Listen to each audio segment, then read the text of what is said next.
ফেরাউনের হেদায়েতের জন্য আল্লাহ তাআলা মুসা আলাইহিস সালামকে পাঠিয়েছিলেন।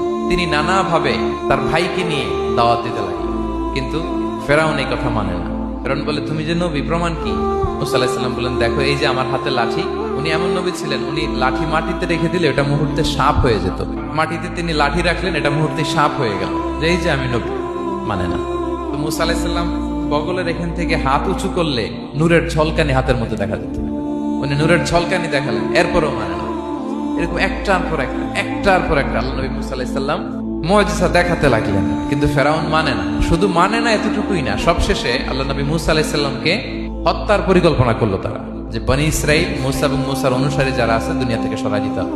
আল্লাহ নবী মুসা আলাইহিস সালাম বনি ইসরাইলকে নিয়ে বাঁচার জন্য ছুটলেন। ছুটতে ছুটতে সামনে লোহিত সাগর। দেখেন, একে তো আল্লাহর বিধান মানে নাই, এরপরে একটার পর একটা মুআজিজা আসলো, সেটাও মানে নাই। এখন নবীরে হত্যার জন্য ছুটছে। কি মনে হয় সীমালঙ্ঘন হয়েছে একটু?